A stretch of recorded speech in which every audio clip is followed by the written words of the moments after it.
नमस्ते प्रणाम। हमारे चैनल में सभी भाई बहन का बहुत बहुत स्वागत है। एक छोटा सा प्यारा सा तीज के लिए मैं एक सोहर गीत लेके आई हूँ, तो प्लीज़ आप लोग ज़रूर सुनिए। शिव जी का सोहर गीत है, तो आप लोग ज़रूर सुनिएगा। एक फूल फूलेला काशी हो तो दूसरा बनारस हो तो दूसरा बनारस हो। सखिया तीसर फूल फूले हमरे नैहर हो चौथा हमरे ससुर हो चौथा हमरे ससुरे हो। सखिया तीसर फूल फूले हमरे नैहर हो चौथा हमरे सासुर हो चौथा हमरे सासुर हो। एक फूल फूलेला काशी हो तो दूसरा बनारस हो तो दूसरा बनारस हो। सखिया तीसर फूल फूले हमरे नैहर हो चौथा हमरे सासुर हो चौथा हमरे सासुर हो। सखिया यही फूलवा जाऊँ माया पवती हो तो शिव के चढ़वती हो तो शिव के मानवती हो। सखिया एही फूलवा जाऊँ माया पवती हो तो शिव के चढ़वती हो तो शिव के मानवती हो।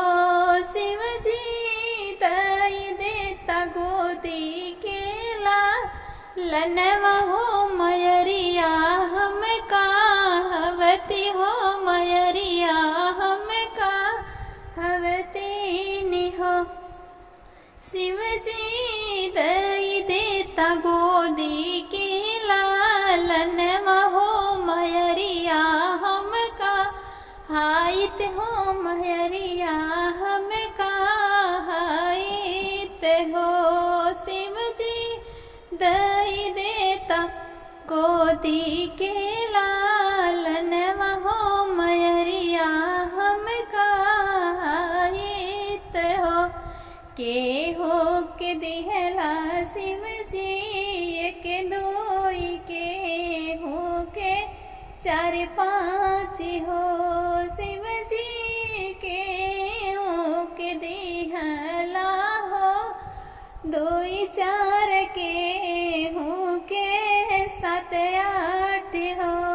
शिव जी दई देता एक गोदी के लालनवा हो मयरिया हम हाइत हो मयरिया हम हाइत हो। शिव जी दई देता एक ही लालनवा हो मयरिया हम हाइत हो मयरिया हम हाइत हो। केहूज खाएला दूध भात केहू हो सग पात हो। शिव जी केहूज खाएला दूध भात केहू हो सग पात हो। सखिया केहूज सुतेला ओ उपवासन हो।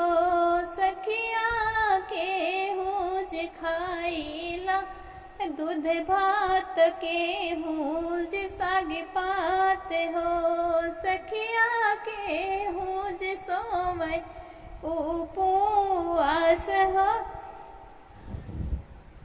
सखिया केहूज सोते उपवास हो तो अपने कारम गुण अपने कारम गुण हो। सखिया के हुज सोते उपवास हो तो अपने करम भी न हो। हम मजे भाई गावध लागे मलीला टकी गई मिलीला टकी गई। सखिया मजे फारे लाघावध लागे मलीला टकी लागे मलीला टकी लागे हो। सखिया बैरी जे फारेला कटवा के बीच अपने करम गुने अपने करम गुने हो। सखिया बैरी जे फारे कांटा बीच महो तो अपने करम भी